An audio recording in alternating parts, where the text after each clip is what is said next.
smoke the dizzy, but we can always share some ditties.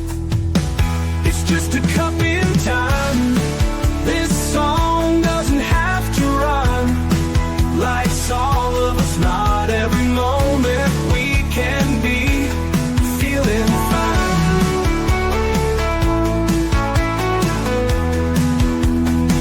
I wanna share a moment, just a second if you will, maybe even a cup of thrill. We could share this performance. It's tea time, come sit with me. Well, welcome guys. Miss Liz in the house, and oh my god, I have a little scratchy voices today, but I'm gonna take a little sip of tea there in a few seconds. But I just want to welcome everybody. Today I have the incredible Neal Macri in the house, and we're going to be talking about the Calabria food fest that's happening in Italy. So anybody that wants to travel or take a nice trip or anything, we're going to give you some information on that today. But before we get started, you guys know how Miss Liz rolls. Get over to all those platforms: Facebook, Instagram, TikTok, LinkedIn, all the podcast apps, listen notes, Spotify, Podbean, all those good platforms. Give those a like, follow, and subscribe, because each of these tea times do make a difference for the guests and for people who resonate with the stories that are being brought to the table. So let's get started with disclaimer and then an intro, and we're going to get Anthony in here, and we're going to spill some tea together. And today's tea is unconventional paths, powerful outcomes. That is the tea we are serving in the house today. Disclaimer for Miss Liz's Tea Time live show. Miss Liz's Tea Time is a global platform dedicating to sharing real life stories, diverse perspectives, and meaningful conversations that are inspire awareness, healing, and connection. I'm Miss Liz is going live using StreamYard. Before leaving a comment during the live broadcast, please grant StreamYard permission to display your name at StreamYard.com. Please be advised that all the content brought forward during any Tea Time show is presented in good faith. However, discussions may include opinions, beliefs, and perspectives that do not necessarily represent the views of Miss Liz or the Tea Time platform. Information shared by guests is based on their own experiences and is perceived to be accurate at the given time of airing. All guests, viewers, and participants are responsible for using their own good judgment when considering any action or decision that may relate to these discussions. Some episodes may cover sensitive topics, including but not limited to trauma, abuse, grief, mental health, and other emotionally triggering subjects. Listeners' and viewers' discretion is strongly advised. Tea Time with Miss Liz is an open discussion forum designed to offer insight, inspire awareness, and create connection. It is not a substitute for professional, medical, legal, or therapeutical advice. If you require professional support, please seek assistance from qualified professionals or trusted resources in your area. If you have any questions regarding this disclaimer or the content of the discussion, you are welcome to contact me, aka Miss Liz, directly at bookingmissliz@gmail.com, or visit my link tree at Miss Liz's Tea Time. By choosing to participate in, comment on, or view these live shows, you acknowledge and accept this disclaimer. Your participation is entirely voluntary. I, Miss Liz, welcomes you to join the conversation with an open heart, and if at any time you feel this platform is not right for you, I respect your wishes and decision and welcome you back whenever you're ready. Tea Time with Miss Liz is serving truth and awareness one cup at a time. Well, welcome to Tea Time with Miss Liz, where stories travel across borders and culture is served with meaning. Today's guest brings us into the heart of Italy, not just through food, but through tradition, community, and connection. Please join me in welcoming Neal Macri, founder of the Calabria Food Fest, coming to us from the beautiful regions of Calabria, Italy. Anthony's work goes far beyond cuisine. Calabria Food Fest is a celebration of heritage, where food becomes a language of storytelling, bringing people together through shared meals, local traditions, and the rich cultural roots of the southern Italy. Through this festival, Anthony highlights the importance of preserving culture, supporting local communities, and reminding us that food is more than what we eat. It's how we connect, remember, and celebrate life together. So grab your cup and lean in. Today's Tea Time is about culture, community, and the beautiful way food brings the world closer. And let me get Anthony in here and let's spill some tea. Welcome, Anthony. Hello. Thank you for having me. It's a pleasure. It is an honor to have you here. So, Anthony, let's start off with how I get all the teas out there. Who was Anthony as a little guy and who's Anthony now? Well, well, no, it's not such a long story. An interesting journey. I've lived in Canada for most of my life. I just created an incredible career. I worked in some of the most incredible startups, still do today. My specialty remains, digital marketing, advising startups in user acquisition, getting them from zero to the first 10 million. That's always been my passion, I guess. Also my career, my calling, until right before the beginning of COVID, I decided to move to Italy. And I guess COVID kind of sped up that process because I could either stay stuck in Canada. At that point, we really didn't know whether we could travel ever again. It was felt like the end of the world, and so I decided to make that move faster. So I found myself here in the south of Italy, where I've been living for the past 5 years, and where I had the opportunity of meeting another incredible travel expert. She owns a travel agency here based in Italy. And we together, we created the Calabria Food Fest. And before we delve into what the Calabria Food Fest is and what I do today, what I do today is still pretty much what I've been doing my whole career, digital marketing, helping businesses grow, the strategy behind it, public relations, communications. This has always been my strength. Today, do the same. I do it from a beach, much slower.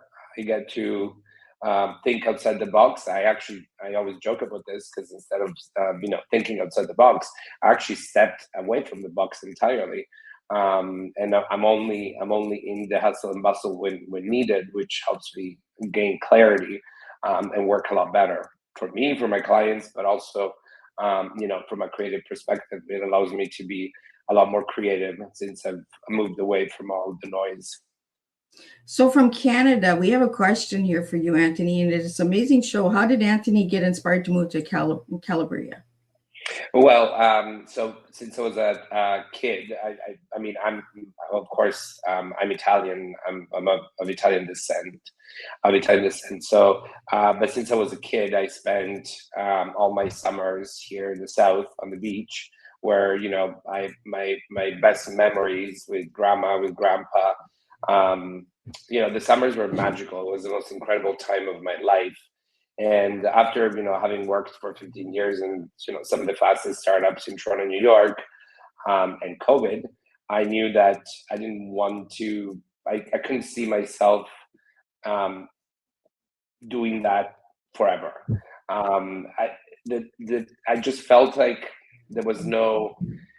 The speed wasn't productivity, and when you're in that sort of in that pace, you mix anxiety with productivity, speed with efficiency, when it's really not the case. And I think COVID, but not necessarily COVID, I think today's world, geographical location or my physical location doesn't really matter when it comes to my expertise and what I do from a work perspective.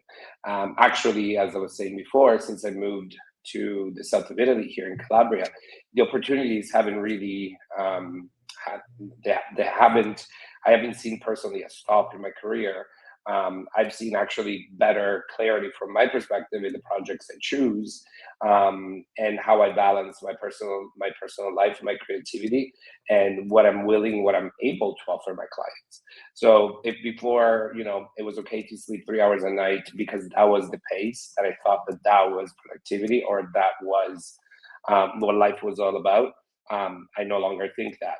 That doesn't mean that my career stopped. I think my career just sharpened, and I just became more aware of what are the things that I care about and what are the projects that I'm willing to take. Well, we have another question here for you. Calabria looks incredible. Any tips for first-time visitors?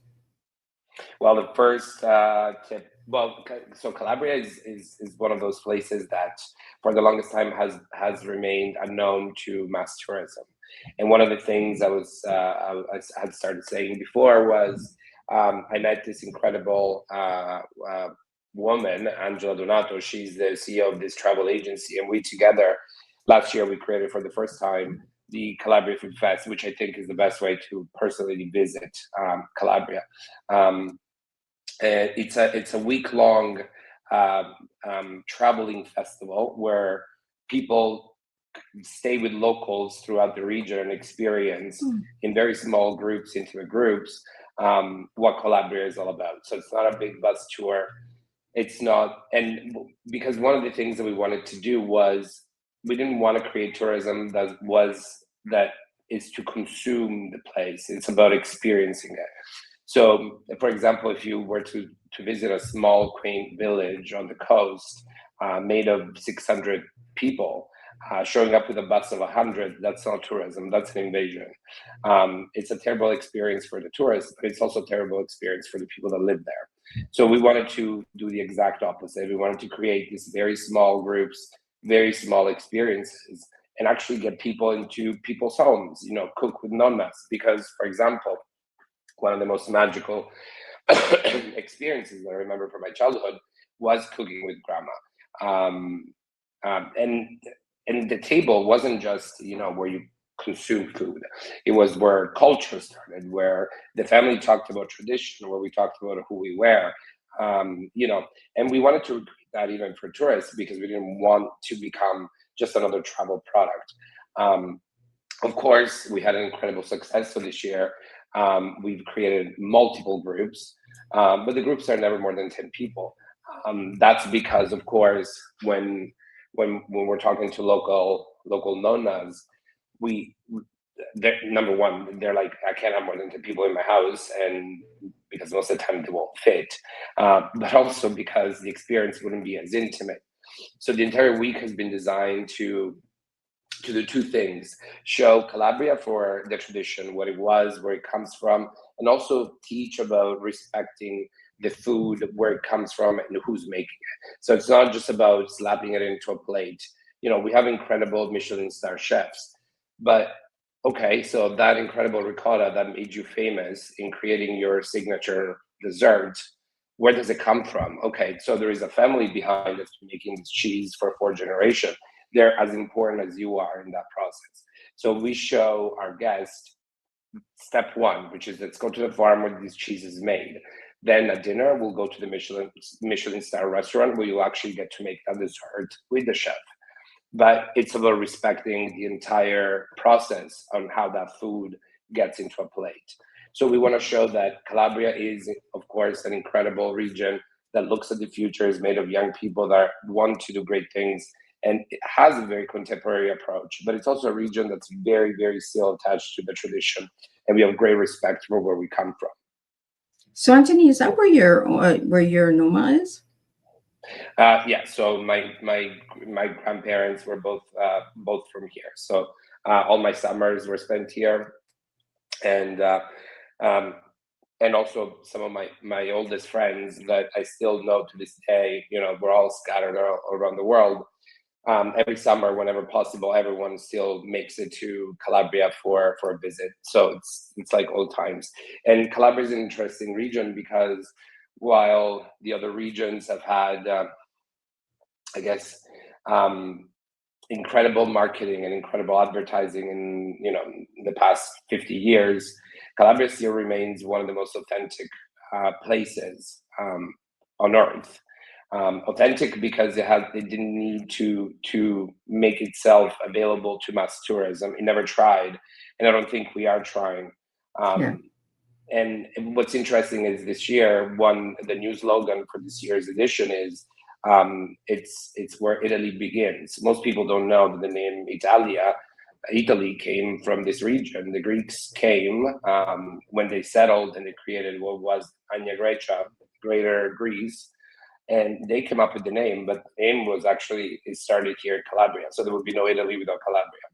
But those are all those things that people don't know, because Calabria has always been sort of underestimated on the international stage for a number of reasons. Every region has a marketing budget, and every region has done different things to market themselves. But what we also notice is that a lot of tourists globally they're tired of the big bus tours, the cookie cutter experiences. And I say this as an Italian, I love all of Italy. I find myself all over Italy constantly. I was in Rome last week, and Rome is one of my favorite cities in the world. But I do realize that for a tourist, it's very easy to feel like you're just a number. You're just in what feels like a Disneyland for adults. Everything is just very tourist trappy. You don't know where to eat. You don't know which attraction is worth it or not. Where in Calabria, you don't really have this problem. And to that point, last year we were financed. This project was financed by the Ministry of Foreign Affairs and Tourism. They bet on us on the project. They were like, let's see if this can work. It did, of course, and we invited also some celebrities from all over the world, Hollywood influencers. One of them was Zane Phillips. He just finished an HBO show. One of the things that we told the guests that we invited for the first edition was, you've been to Rome, you've been to Venice, you've been to Milan, you've been to the Bulgari Hotel the first season, you've been to Capri. Now if you really want to, I guess, try the real Italy, the postcard one that when you get to Italy, you generally don't find in the touristy spots, come to Calabria. And all the guests were absolutely enchanted by an Italy that they didn't expect was still real. Zane Phillips, I remember he was making pasta with a nonna, and she slapped his hand because he wasn't making it right. And shortly after, he came to see me, and he's like, Anthony, that was one of the most incredible things I've ever done, because I lost my grandma a few years ago, but it reminded me. So that goes to prove that people do want to travel, but they also want to connect with the place. They don't just want to be dropped off the bus, and they also don't want to go home with a luggage full of photos or souvenirs. They want to go home with a heart full of memories. I love that experience, right? Because you're giving them also history and a little storytelling through the experience. We have some questions that are coming in, Anthony, that I'd like to get out to you. And I like that people are getting the chance to go and stay in homes and that, and actually learn about the heritage of Italy as well.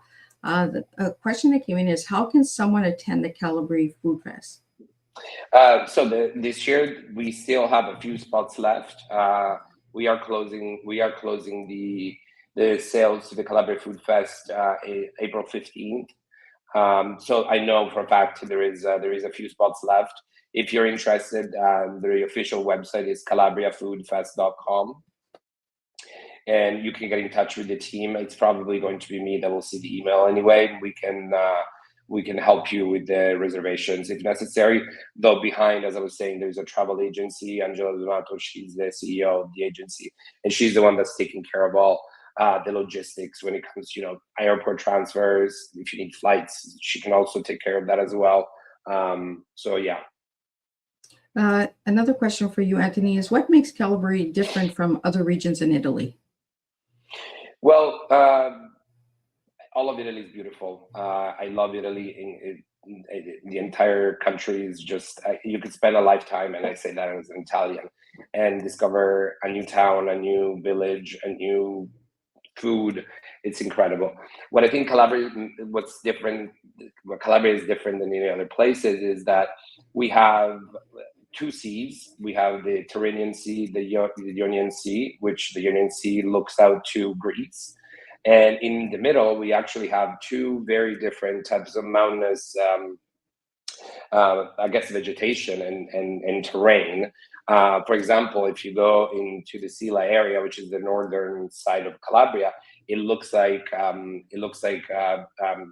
United States. It looks like Virginia. In fact, I don't know if you guys have seen the movie Hey Joe with James Franco, was actually filmed in Sila. And because he was a soldier that was in Italy during the war, and then he went back to Italy. Funny thing is, the scenes where they shot where he was in Virginia in his house in the US was actually shot in Sila, which is in Calabria, because the terrain looks exactly the same.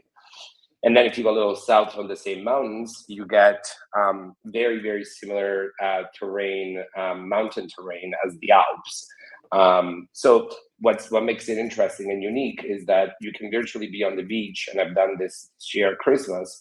I was with my feet in the water in the ocean, and I was looking up in the mountains, and there was snow. That's because within 45-minute drive, you can find snow, and you can go down the hill and find incredible beach that's, you're on the Mediterranean. That's something that another region in Italy can say and has. But when it comes to food, it's also one of the only regions that has spicy food, Oh, which is an interesting. I guess it's because of our roots. We've been invaded, by the Greeks, by the Arabs, so all of this have created what is a mix of very, very eclectic, strange mix of foods. So oregano is technically a Greek sort of spice, but we have it.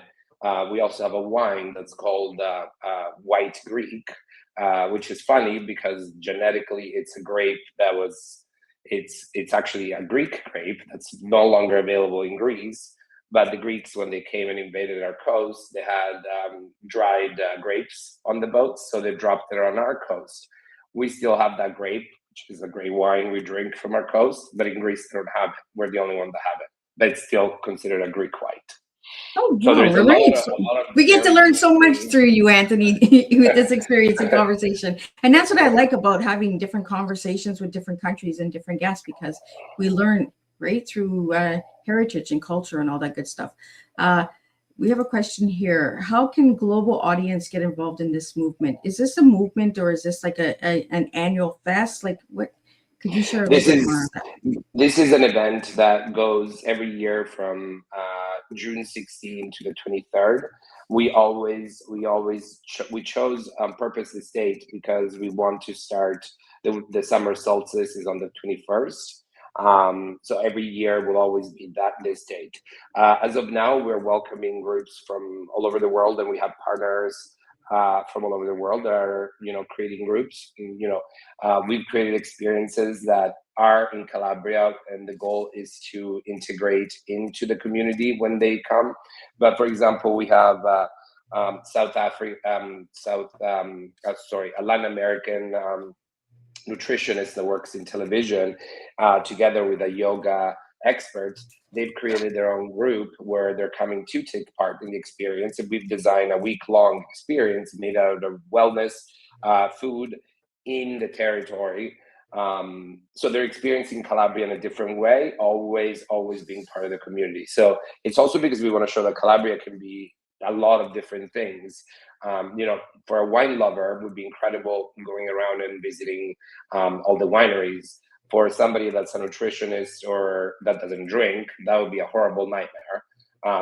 So it's about modulating and creating the right experience based on the group.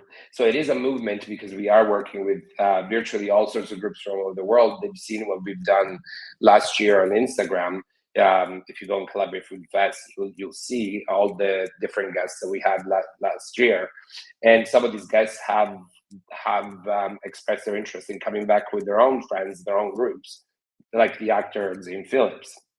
The only thing that brings us all together as the concept for the Calabria Food Fest is for 2 nights we have access to a 15th century castle.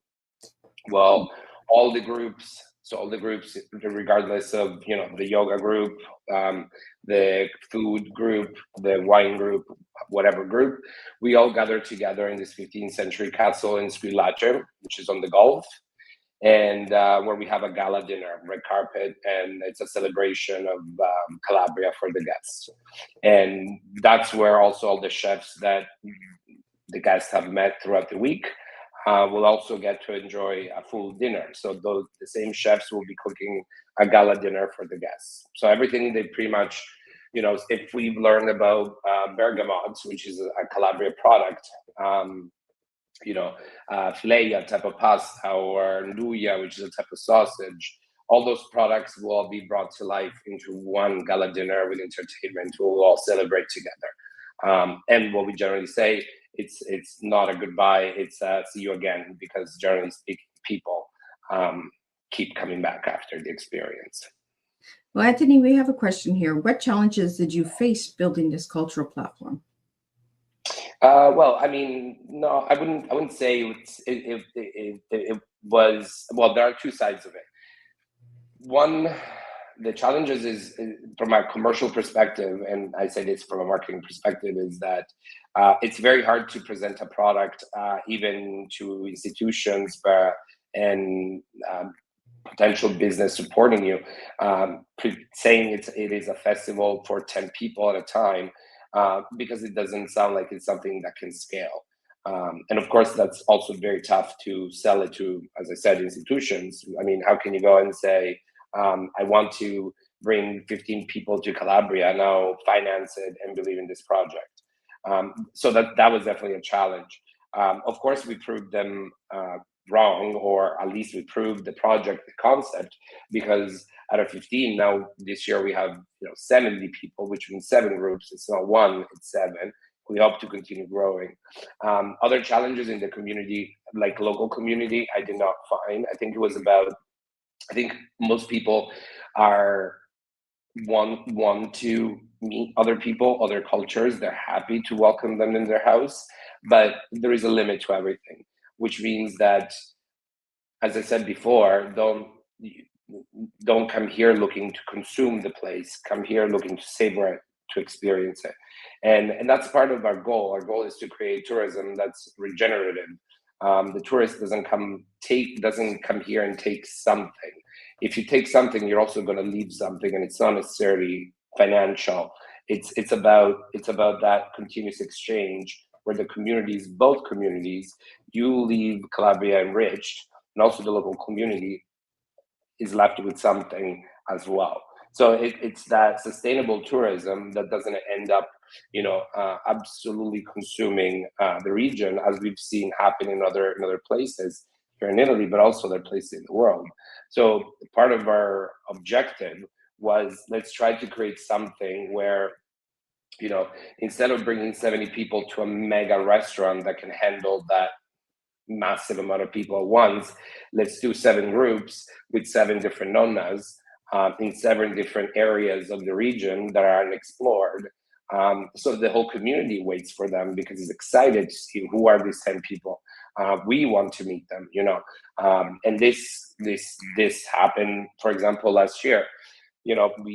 I brought the guests, the VIPs, the influencers to the local market in the town where I live. And of course, everyone excited. I lost track of all of them. I didn't know where any of them were. I was like, okay, guys, see you guys in 2 hours at this location. I texted them. And, some of them came back and they were like, oh, I had coffee in some old lady's house. She was so cute. I'm like, how did you do that? She's like, oh, she's like, you want a coffee? And I was like, yeah. They're like, okay, come in. So, those are those authentic experiences that number one, you can't fake. As much as you could try to plan it and make sure that it does, but you can't. Those are things that can only happen when there is that harmony between the people that come and the people that are here that are waiting for those people. But it can be an invasion. It has to be something that's very harmonic and very balanced. Well, we have a couple more questions that just popped in. How does food storytelling impact tourism growth? Well, I think as I was saying before, I think food is itself memory, and I see it. And I actually learned this. I discovered the importance of food as an adult when I moved back, because a lot of the foods that I ate as a kid, as a kid, you don't really care about what's behind. Why does it matter, or why is it made this way? You just eat it. I think food, from my perspective, when it comes to cultural tourism or tourism that's sustainable, I think food is the starting point. Like one example I like to use all the time is that, for example, there's this pasta that's it's called aglio olio peperoncino, which means garlic, It's garlic, chili pepper, and oil. And the reason why this pasta was born is because you stale bread, you toast it in a pan, then you put some oil, garlic, and chili pepper. That was a pasta. But the reason it was born is because if you had stale bread, you didn't want to throw it out because, of course, poverty.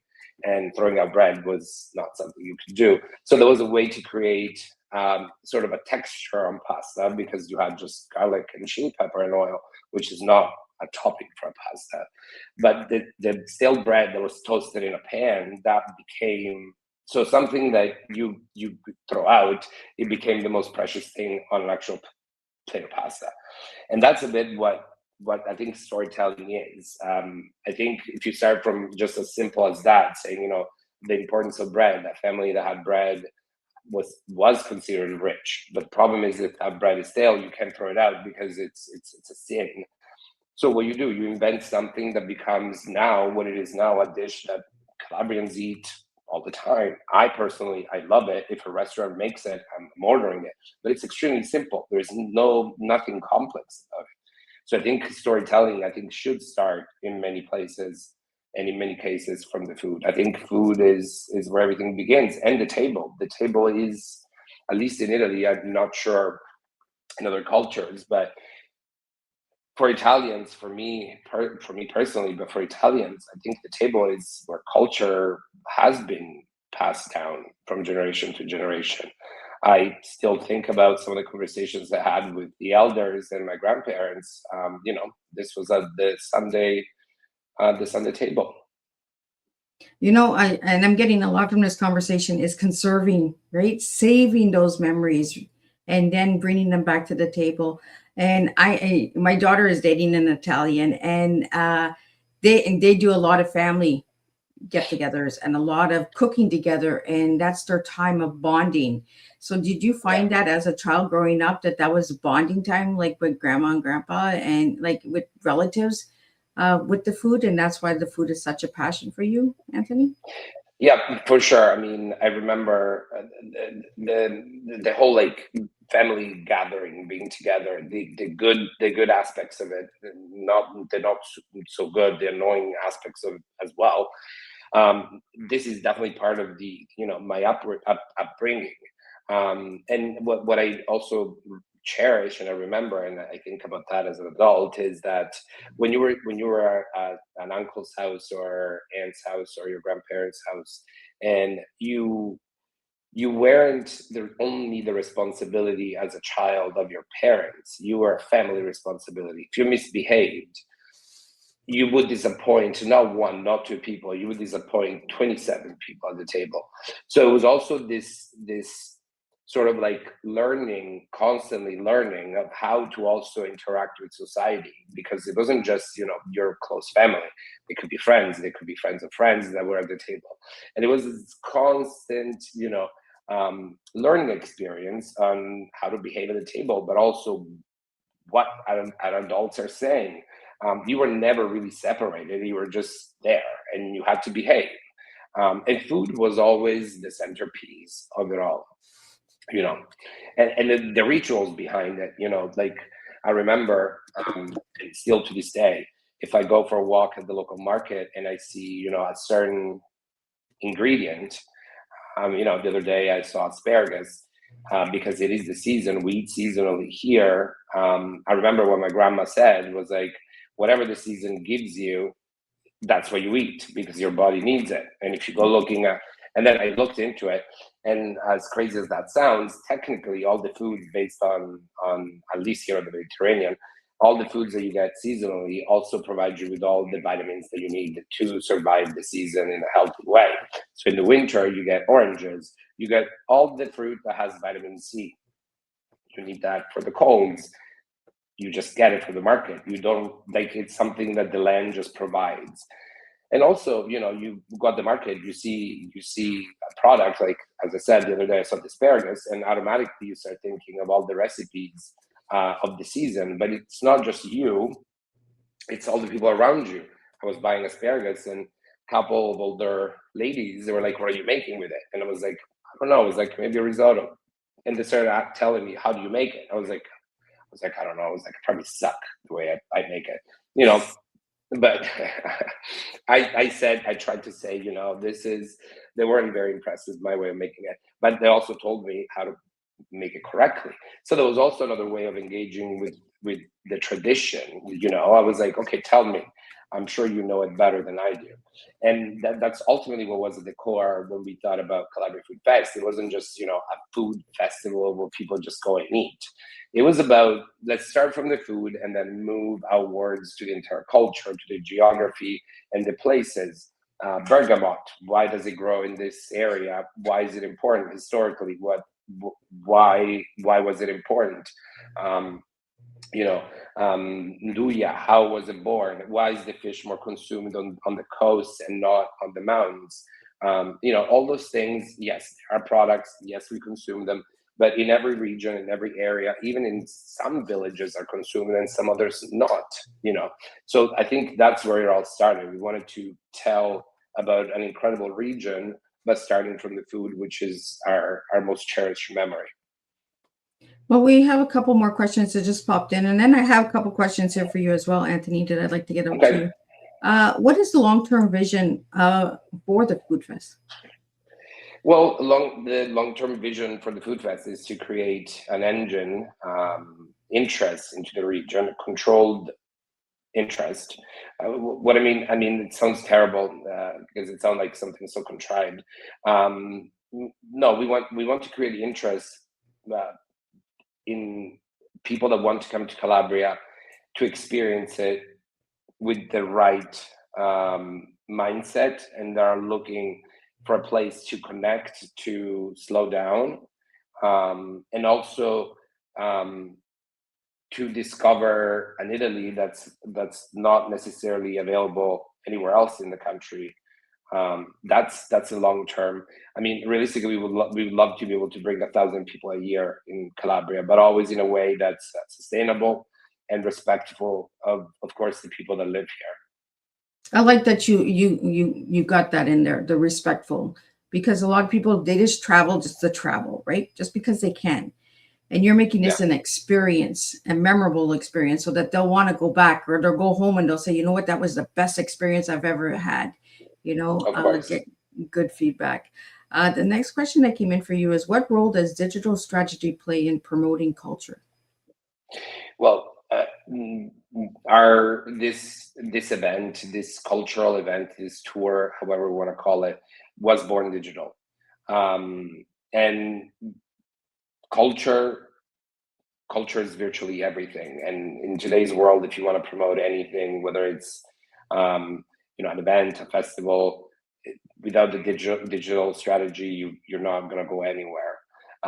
That's why, from our perspective, last year we decided to invite a series of influencers, a series of tastemakers, chefs from all over the world. And what I asked them was, I will not be giving you guidelines on what you're supposed to say. I do this for a living, creating a brief and working with influencers and creators and say, this is what you're going to say. This is the messaging. This is the hashtag. For this festival, for this event, I said, come with an open heart and tell whatever you see through your own eyes.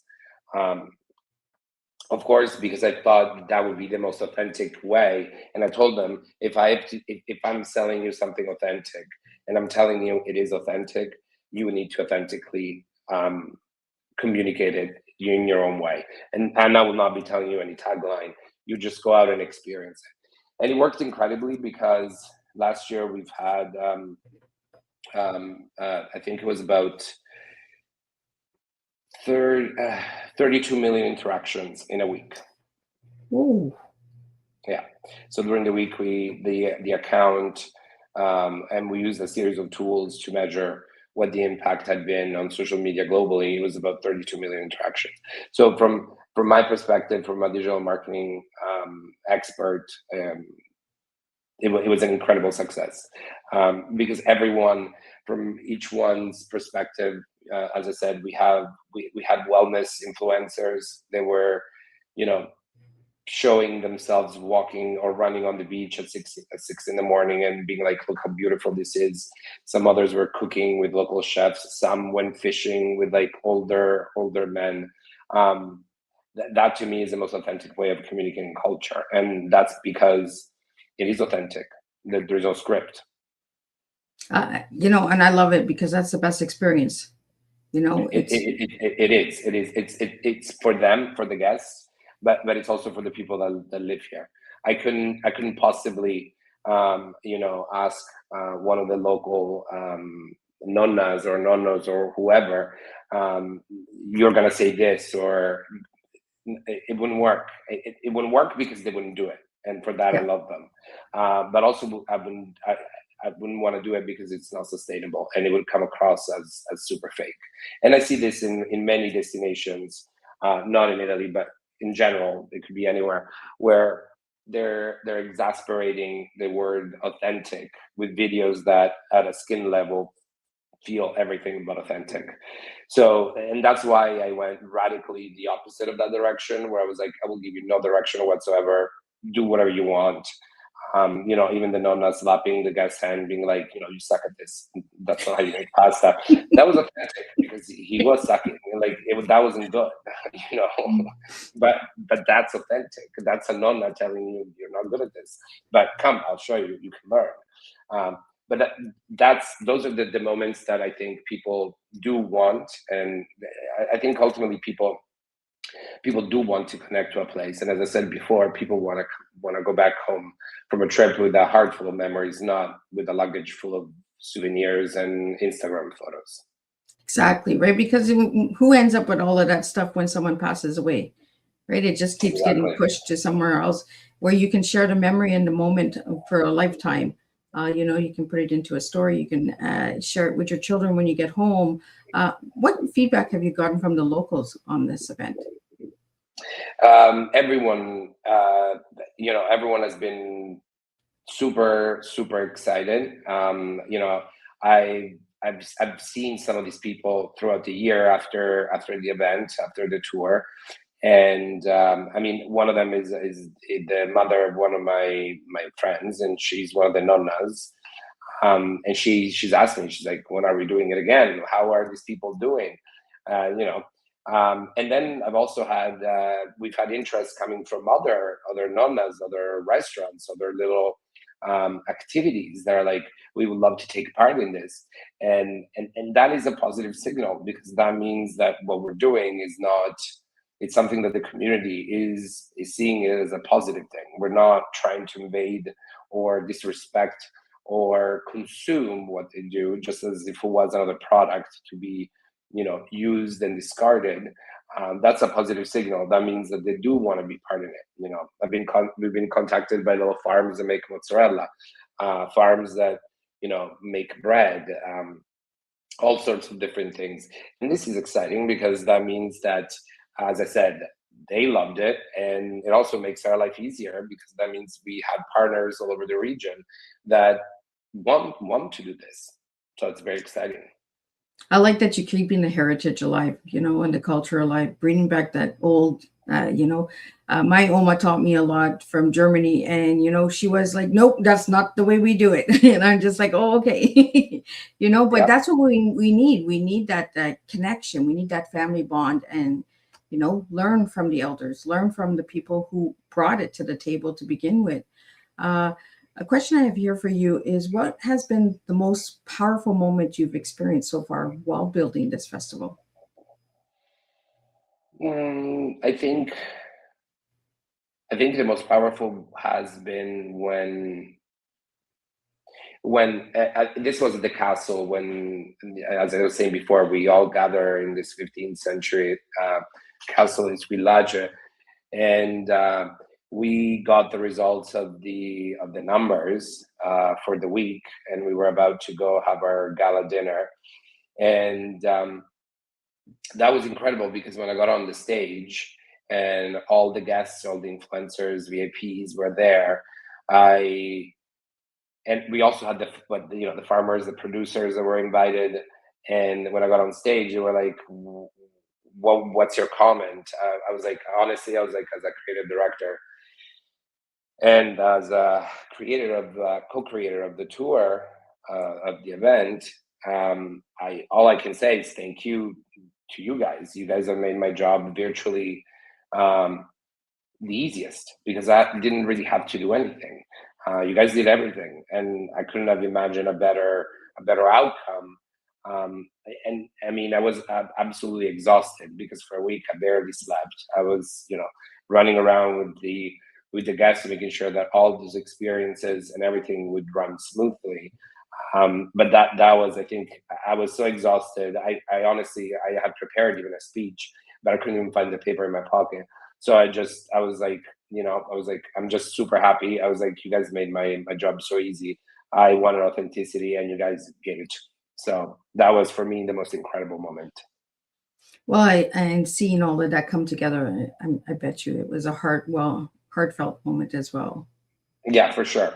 As I said, it was incredible just to see everyone together at the castle, celebrating this final moment where the guests were, some of them before they left, they were crying because they were like, this was the most incredible experience I've ever done. And as I said, this some of them weren't people that never traveled. These are people that travel fairly often, and they can afford five-star luxury hotels, resorts. But they were marked, or they were, I guess, not shocked, but they were moved sometimes by the smallest things. It wasn't the luxury, and that's when we came up with this term, which is luxury of the essential. When the essential things that you truly need are authentic and really good, you don't need all the extra stuff for it to be luxury, because the essential, everything you need is just perfect. Some of the guests were like, it's incredible because I sat down in a piazza, and I chatted with the locals, and I felt like I was in, because those are the moments that, as I said before, you can't fake. But those are also the magic moments. Somebody leaves and says, that for me was special. So for you, Anthony, what food stands out for you? Like what dish represents Calabria for you? Sorry. What dish or food represents Calabria for you? For me, the most Calabrian food would be paccheri, which is a tube pasta. It's like short tubular pasta, short, incredible, with swordfish. Oh, swordfish. Yeah, Wow. we actually have some of. There is also, I believe, there is only 8 classical boats, like the original boats for swordfish fishing. And 7 of them are in Calabria, and 1 of them is in Sicily. The other ones are gone forever. We still have them, and there's still families that do every day go and catch swordfish. So swordfish is very, very ingrained in Calabrian culture, and this is another little story which is fascinating. Is about, it's sad, but I think it's also, it's a moving story of how you fish for swordfish. You always try, the fishermen always try to catch the female swordfish first, because it guarantees them 2 swordfish, because the male will continue looking for her under the boat, which means you also gonna get the male. So the families that do this professionally, which, because it's very dangerous, they always prioritize the female swordfish because they know they'll also get a male, which means double the bounty. So how do you know the difference between the female and the male? I don't know, but they know. I have no idea. They told me once, but there is a way. Like, do they have sensors or something, or it's a different look of a No, fish? they know, but even seeing the families that do swordfish fishing is an experience of its own. I don't know if you've ever seen, like, the boat has like a tower that's like super thin, 30 meters, and then there's the nose, which is like 20 meters. The one at the top screams at the one at the front when they see them. it's a rush seeing it. But as I said, these are families that have been doing it for like 3-4 generations. So they know. I don't know. I just enjoy my pasta with swordfish. So you don't know if you're eating the female or the male, right? No. I don't think there is a difference in taste. I think they know how to recognize it. I think it has something to do with the top part. Oh, that makes sense. Correctly, Yeah, the but fin. I might be completely wrong, but I don't think from a flavor perspective it makes a difference. Oh, well, cool. And one word that describes Calabria: spirit.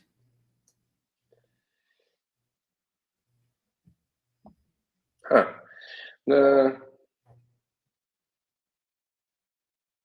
Courageous. Courageous. Oh. Is there a lot of courageous people in that community? I think so. I think the region has had, as I was saying before, has its history, and it hasn't always been easy. Particularly because being a region that mostly in the past has survived off of agriculture, where other regions have experienced aggressive industrialization. I would definitely say that it is a courageous region, and it's also a region that's very matriarchal. The mothers, the women, they're the protector and the heads of the family, which makes it a very, very, very magical place from that perspective, I think. Well, we just had a question that popped in, and it's how can small regions replicate this kind of success? Well, Calabria is a small region, very, very small. I would say from a population perspective, it's very, very small. So I don't think it's necessarily. I wouldn't worry too much about the dimension of the population or the region. I think it's about first understanding what the place has to offer, who the people behind it that matter are, meaning the history. And you can virtually do it for any region, any place on earth. I've been lucky enough to travel to about 74 countries in my lifetime, and there hasn't been a place that hasn't left me something. So I think it's just a matter of replicating and figuring out how to tell the story and making sure that in telling the story, you involve the right actors in it, which are the people that make the history possible, that history. They're the ones that should be telling it. So not so that you don't descend into what is, a documentary, but you just get the people that are making that history and made that story, and you let them tell the story. And then if there is food, it's always better. So, Anthony, for you, is it food or storytelling? Which connects people faster? Food. Why? I think let's put it this way: if you have a table and you put a storyteller, even the most incredible storyteller, to tell a story, people won't connect. You sit 10 people at a table, you give them good wine and good food. In an hour, they're going to be best friends. And if Calgary food fest were a feeling, what would it be?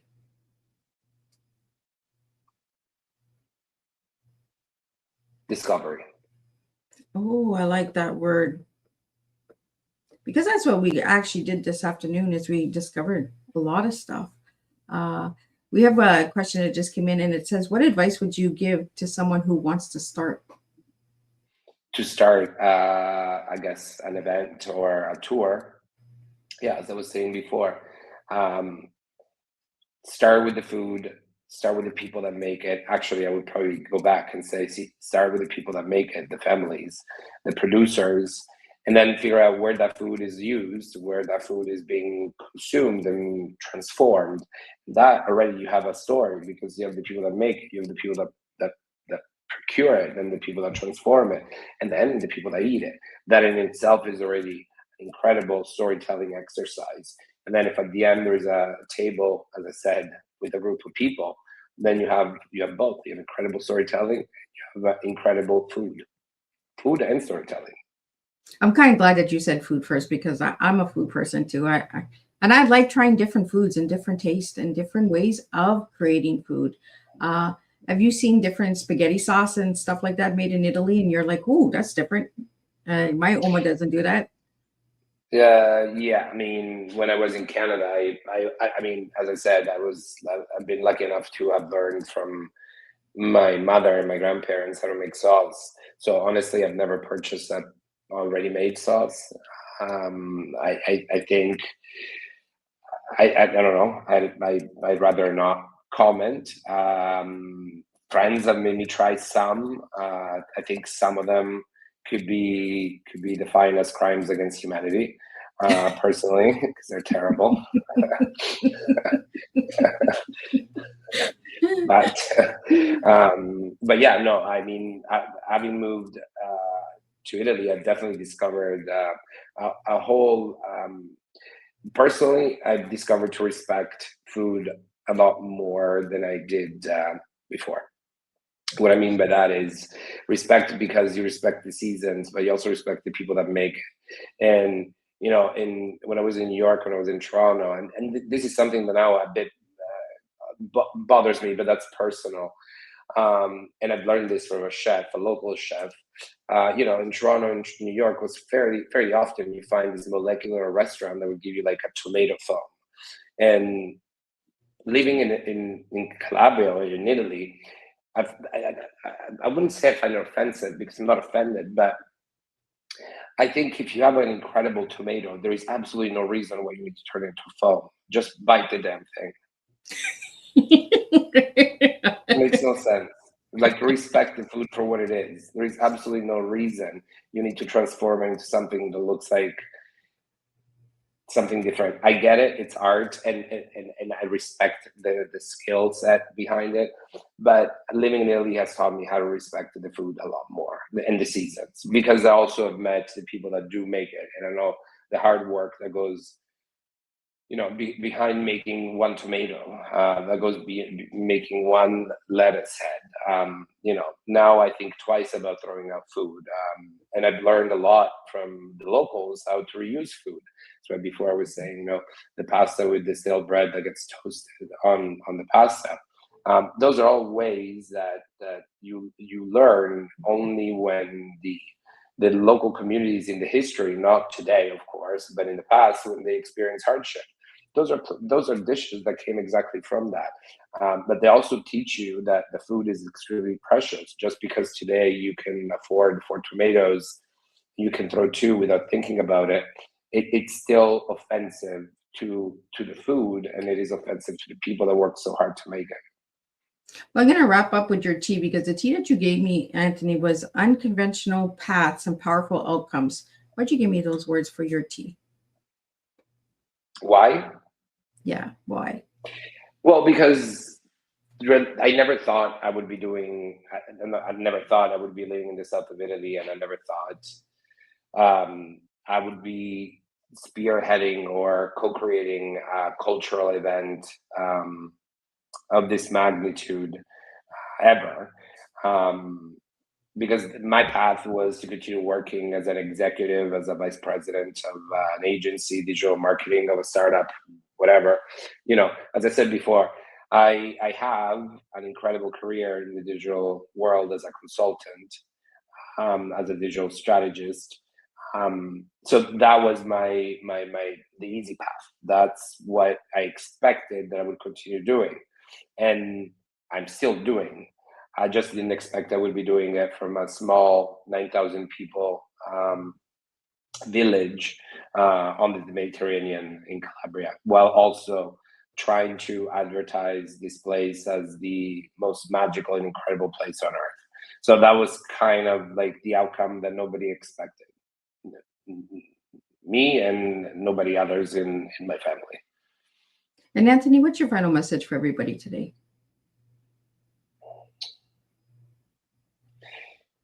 Travel, always travel. Looking to connect with the local communities, one.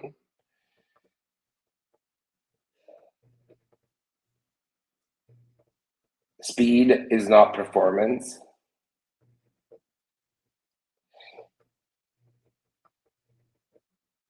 And also final. In today's world, your physical, geographical location has no impact on your opportunities from a career perspective. Well, thank you so much. I really enjoyed this Thank conversation. you for having me. Thank you for joining me and sharing so much. We learned so much history, so much good stuff, and we had some incredible questions come in. I'm just going to do a wrap up, and then we're going to close this tea time down, and we'll be back at 7 p.m. with the second tea time of today. What a flavorful and meaningful conversation. Anthony, thank you for reminding us that food is not just nourishment for the body, it is nourishment for the soul. Through Calabria's Food Fest, you've shown us how culture, tradition, and connection can come alive through something as simple and powerful as a shared meal. This afternoon, we were reminded that when we gather, when we share, and when we honor where we come from, we create moments that stay with us far beyond the table. To everyone listening, here is something to carry with you after this tea time. When was the last time you truly slowed down and experienced a meal? Not just the food, but for the connection it brings. Until our next cup, keep sharing, keep exploring cultures, keep gathering with intentions, and keep celebrating the stories that bring us together. And I'll see everybody at 7 p.m.